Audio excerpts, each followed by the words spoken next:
leadership, mission, and breakthroughs. Welcome to Wondermous podcast, a healthcare leadership journey. My name is Merikay Hunt, founder of Coach MK Companies, and we are a firm dedicated to creating catalysts for change. We want to help leaders go to the next level and help them inspire their teams to go to the next level in personal and professional performance. Today, I'm super excited. We have a great guest with us. And one of the things that I'm excited about is Jacobia is going to share with you her leadership journey in healthcare. Jacobia, kick it off for us. Thank you, Mary Kay, for the invite and to be part of this wonderful discussion. Jacobia Solomon. I've spent over 20 years leading at the intersection of really product innovation, operational excellence, and enterprise growth spanning healthcare, software as a solution, logistics, and engineering sectors. My journey has included P&L responsibility up to 590 million and global teams over 400. Along the way, I've doubled revenues in under 2 years, launched 130 million AI, AR driven digital platform, and really just led high growth business through disruption with consistent EBITDA expansion. But what defines my career really isn't just the results, it's about reinvention. As you heard, the different diverse industries, I lead with faith, strategy, and service. And I've learned that every pivot, challenge, and unexpected shift is a chance to really elevate the way we lead, serve, and build. I've been asked before, like, what's my superpower? And it really is creating clarity in chaos, crafting scalable systems, and really rallying people around a mission we can believe in. So when you think about healthcare, right, healthcare is one of those few industries where strategy literally can save lives.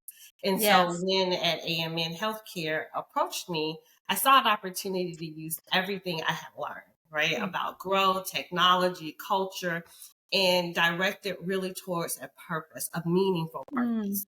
And so the defining moment came while really visiting a client site. I had just stepped into the role. I went to a client site and I watched a mother struggle to advocate for her child due to a language barrier. And in that moment, it really hit me. We weren't just offering a service. We were removing a barrier between fear and care. And the experience really cemented me that equity isn't a metric, it's a mission. And so that's always been at the forefront of every decision made, everything that we've done in activity, and we repurposed ourselves and reinvented ourselves around the patient being at the center of everything we do. And so all of our activities had that thought and that mission in mind. Well, I have to tell you, I am personally math challenged. So I admire your finance and business acumen. That is not one of my strengths. And when you think about your professional strengths, do a little bit expansion on what do you think people would describe you as your qualities and your characteristics? Oh, good question. I think, as far as people describing my characteristics, I would tell you that they would say that I am definitely a leader of service. And meaning I always ask, how can I help? Right? What is it that I can do?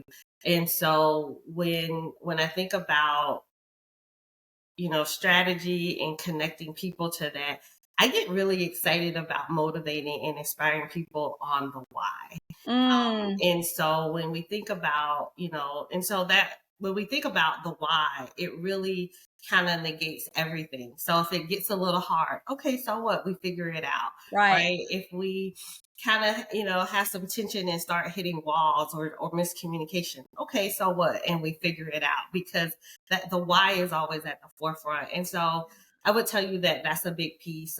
For me, it's about also creating loyalty with the team. Because it's about trust, right? It's every number that I named, it wasn't a Jacobia number, right? It was a team number. It was, really relying on people that are way, way smarter than me. and that are really good about what, at what they do, and being Sure. able to leverage their strength is Yeah. really the key here. And really, I think people will tell you that I personally cared about them and their development. I'm a person that will ask everything of you, because you see the results, and that doesn't happen without effort. But Sure. also, I'm a person that really understands that what it means to continue to feed an individual where they Mm-hmm. are, and more importantly, where they want to be. And so I think those are the characteristics that, my team would say that, and surprisingly, I don't know that I'm doing something impactful or different. And then when I hear it, I have to actually sit in it. And I don't take it for granted at all. Yeah. Well, and one of the things that inspired me about your profile was you said, I believe that great leadership is about empowering people, fostering innovation, and creating a vision that inspires others to achieve extraordinary results. And team, right? That acronym, Hmm. together, everyone achieves more. Right. And, really being able to connect to people individually, because one of the things I've discovered in my 25-year journey in 30 years in consulting is Hmm. there's so many different personalities out Oh, yeah. there. So what do you think has been kind of your, let's talk about challenges for a minute. What do Okay. you think is the most challenging situation that you have dealt with in interfacing with the team, and how did you address it and overcome it? I would say, there's always challenges, right? And I think for the most part, it comes down to your perspective.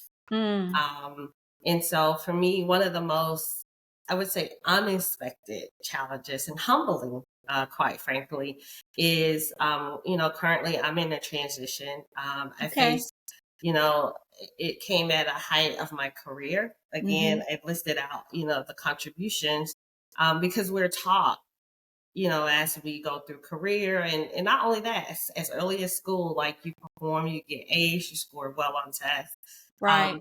that performance matters. So I was leading a high performing division, delivering strong results quarter over quarter for over 2 years, and really exceeding financial targets, Wow. launching new platforms and expanding our market presence. And so I was fully invested, and by all external measures, thriving. And Yes. then came a reduction, right? And so, despite all of that, despite the performance, the organization restructuring, driven by factors beyond our control, it led to my role really being terminated, and Wow. it was disorienting. Right. Sure. As a leader, you always equate value with impact and outcomes. And I suddenly had to sit in the reality that the performance doesn't really always really protect you from the change. Wow. That's Because a if you think powerful about it, statement. yeah, if Yeah. you change is constant, but you don't think about those two, right? Because Right. again, everything you've been taught says if you do well, it'll, good things continue to happen. And even when you're doing everything right, and I'm quoting right, Sure. Sure. things can still shift underneath you. So I would tell you that moment really tested my leadership, but it tested me as a person. Yeah. Because there was no spreadsheet that could ever tell me this was going to happen. I had to confront who I was without a title. I also had to handle my transition with dignity and grace, Right. and really kind of put aside my feelings for a moment and how I was dealing with it emotionally, to really just make sure my team transitioned well, and Absolutely. how they were feeling in that moment. But once I was able to do that, I had to really kind of understand, what does this look like without Right. a title? How do I want to lead through uncertainty? So I chose to exit, like I said, with integrity, personally Mhm. calling my team individually, Oh, wow. really That's great. supporting their transition, right? Explaining, because I still want them to, I want them to continue everything that we've talked about. I want them Sure. to strive for success, however they define success. Like, this is a wrinkle, but it Yeah. doesn't tear apart everything we were doing. Because if you go back to, it's a mission, right? Right. And so modeling grace, I hope that they can Mm. carry forward. So that experience really deepened my capacity for empathy, Yes. And even for myself, like sometimes we don't give ourselves grace as much as we give other people. And I have no idea why. I think we just think Right. we are supposed to, it's okay to give it, but not give it to ourselves. Sure. It really just sharpened my strategic discernment. And it reminded me that leadership is not about really what you hold, but what you Mhm. release with honor. And so Wow. that was really important to me. And so like I had to confront not just what I do as a leader, Right. who I am, and really respond with integrity and reflection, rather than resentment. And so, Sure. like, more importantly, I gave myself space to really reconnect, um, with a purpose. Like, I Right. evaluate what kind of leader I wanted to be next, not just in title, but in legacy. And so it Absolutely. deepened my empathy, Mhm. it sharpened my discernment. And it just really reminded me that resilience is not about bouncing back, it's about rebuilding with greater clarity. And so you have to Mhm. do this mantra of positivity, like Yes. honestly, every day, because there are moments that I think I'm over it and I'm not over it. Right. And so every day I do this mantra and I have to remind myself because it really tears at I would tell you, it kind of, my confidence took a hit, right? Right. Um, Sure. and so I just had to keep reminding myself who I am and my worth Absolutely. and my value. And quite frankly, telling myself I'm a badass, and I'll Yeah. always do that, You've got this. regardless of who I am. And so then I've taken on roles where, honestly, I never thought I'd be in consulting, but jumping into it because the door was open Yes. and people asked for my skill set, and I was like, oh well, let's make this legitimate, right? Right. And so I'm where so it gives me an opportunity to continue to lead strategy. It can give me Sure. an opportunity to coach others, Right. um and it goes back to that word reinvent, right? I'm still reinventing, I'm still figuring it out. And although the moment, while difficult, was a pivot point, and it really just gave me range and perspective Sure. around just the ability to not just lead, through seasons of success, but also seasons of uncertainty, Mhm. and steadiness and grace. So, Right. like when people say that grace word really rides with me every single day. Absolutely. So, Well, like, it's interesting because this morning when I was doing my devotion time, I'm reading this mhm, new book by a woman and it's called You Got This. mhm, And it's empowering sort of messages, and it talked about how we are going to go through seasons of extreme change, and it might yeah, be chaotic, and it could be, very dark and disturbing. The yeah, key is to move through that, right? And I'm going to use your word grace, to right, move through it and then assess it as a learning opportunity, but continuing to have that faith yeah. that this is happening Yeah. for some growth or for some For some, yes, opportunity. yes, And I definitely. love that you're launching some independent consulting. And so I have a colleague that was an adjunct professor at High Mhm, Point University, and he was in healthcare IT, and his three different companies over a 5-year period, kept shifting him, or they, shift the department or downsize. And mhm, finally, he just said, this is the last time this is going to happen to me. And so he's launched his own consulting firm. And we were having a conversation about mhm. that because oftentimes you can really leverage all of your skills that you've had in every single position. Yes. And we might have to have another conversation to talk more about that. But then you really can select the things that are in your skill zone Mhm. of expertise. You can partner with other people in the Yeah, areas that they might be strong in, and really get to select the people you want to work with. yeah. It's so exciting and empowering. As a solo practitioner for many years, I can honestly say there's probably 2 clients I shouldn't have signed on, and Mm. something in my gut told me not to do Mhm. it. So follow your gut, Yeah, Jacobia. okay, Keep okay. following your gut on Yeah, things. right now it's like, it's fun Yeah. because and I'm looking at it, I'm just being optimistic, I'm being open, Yeah. because, you don't know where, one way you think of, and I've always had plans, right? I had a plan Right. when I graduated college. I had a plan for my career. But what has taken place is greater than anything I could ever plan. So I'm being Yes. open. And although I have this plan to like, yes, would I love to go back in corporate, but at the same time, I would like a little bit more control over my own destiny. Sure. I Sure. would, when I think about all the contributions and things I've done, the question is, why not do it for yourself? Right. Although it's a little scary, right? Yes. But you're right. And you Like, know what? it's just fun because the fact Yeah. that you thought that much of me that you're asking, and now I have to actually go create a business to support you, like to make it real, then Sure. yeah, it's absolutely exciting. Well, one of the gentlemen that I interviewed yesterday Mm-hmm. afternoon, he shared that in his leadership journey, really embracing the fear and doing Mm-hmm. it anyway. And Oh and yeah, yeah, that was a commitment. message that he felt like if he could inspire other physicians that were getting started, there are Mm-hmm. going to be times when you're going to be afraid, and it's okay, Yeah, right? Because I think so many of us, we're expected to have all the answers, and there's really no way we can have all the answers, right. right? And really, do you like?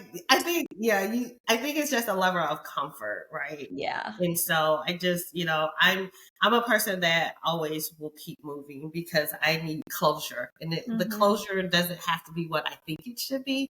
I just Yeah. need to know that there's a point of decision and there's action, right? Sure. So Sure. even though I don't know, where my steps will take me, Hmm. I'm stepping by faith, and Yes. so I'm just gonna be excited about everything that's around the corner. Like, and Absolutely. so that's what I And said. It goes back to perspective. And so it yes. takes a minute to get there. And like I said, I teeter and I have to remind myself. And that's something that you really have to do when you are in transition. So one of the professors that was in the counseling department at UNC Greensboro, Mm-hmm. he encouraged the students to create a me file. Okay. Mm-hmm. And that Mm-hmm. way, if let's say if you get a testimonial from a client, Mm-hmm. or if you get an email from somebody that's affirming, or like Mm-hmm. you mentioned, positive, an affirmation, to Right. print it out and to put it in that me file. And that way, Mm-hmm. if you're having a down moment and you need some boost, an Yeah. encouragement, right? A moment Yeah. of that energy, pull out that me file and Yeah. and read through it. And it was interesting. I have one of my father died in 2005, and Sorry to I hear that. still have his briefcase. Mm. I just cannot part with it. And so I opened it up when I moved, and Mm-hmm. I realized my me file was in this briefcase. And so I share that with you because I hope as you continue to journey Mm-hmm. in this new phase, in this new stepping stone for your career success, that you'll start collecting that me file and really celebrating the impact that you've made in the different organizations that you've partnered with in the past. Yeah, yeah. No, I'm starting to because I just turned 50. And so Woohoo! um, it's the, like I have, and it came across, and that's another thing, like things that I need in that moment, somehow, whether it's a quote or a meme or something, it comes across, and it just said, like, no matter where you are, you can always start a new chapter. It's never too late. And I Mm, have to like think about that because I'm thinking I'm starting this thing kind of late and I'm competing against a younger generation. yeah. Yeah. And so it's a lot. Like, it's like I said, it's a lot. It's rebuilding that self-esteem, the confidence, keeping positive. But you know what? Like, everything I've done were things that were hard, or I wouldn't say impossible, but so I just, it's really for me to figure it out. And I've always been excited about, right, not meeting expectations, but in a way that you had no expectations at all. So I'm going to Right. redefine that. And so that's, it's just something that, as anybody in this transition, whether, and I always say everybody's a leader, because if Sure. you, inspire people to do more, be more, and become more, you are that. And so Right. as leaders, we always have to invest in ourselves, pour into ourselves just as much as we would a team. Exactly. So when you think about wisdom or Mm-hmm. words of encouragement that you might tell your younger self, what would you say? My younger self. I would say take more risk. Like I think I took risks, but it goes back to I thought I had a lot more information probably than I did. Sure. But it will be just take more risks and trust and believe in yourself a lot more. Yeah, Absolutely. with every step. And that's something that over time through, the 20 plus years I've been in career that I've grown. Mm-hmm. And so it's just really, I wish I had all of that when I took my first step and just to think how much more, um, I wouldn't say powerful, but powerful in me that I would be in really have this not really a shield, but a I would say a persona of just a level of confidence that even things may kind of tilt you and rock you, that you can Sure. bounce back and just really just take everything by storm and just go for it. So it really is about taking that risk and believing in yourself a lot more. I would tell my younger self that. I would also say that when I think about young people starting out in healthcare, it's not so much about the numbers and the metrics. I mean, I know we talk about that a lot because that's, Mm-hmm. how businesses measure performance, including healthcare, right? When we think Right. about value-based care. But it Right. really is to never forget your mission. And, the best leaders, they lead with both clarity and really compassion. And so if Yes. you listen more than you speak, all feedback is wonderful. And Mm-hmm. sometimes you're not prepared to hear it, but that's okay because you got it, and trust me, it sits as a little kernel in your head and it'll come back to you, right? But remember, like in healthcare, every decision you make impacts someone personally. And so Absolutely. that is, again, that is what cemented, my experience in healthcare. And I just had the opportunity to really match my passion and purpose to make a really deep, deep impact. And that's the thing that excites me the most about, my time with AMN Healthcare and the ability to just really help individuals Mm-hmm. um, get better care, to engage, to understand so that they can make an informed decision. And so I just like, for me, it's like table stakes. And so Yes. not sure Passion. why it's not, but it is. Passion and persistence and continuing to stay the course Yeah. on your journey and stretch that comfort zone like you're Yep. doing. Yep. And you never know what can be around the corner. This has just been a pleasure to have you on Wondermous podcast today, Jacobia, and I wish you all the best for the future. Thank you, Mary Kay. I appreciate it.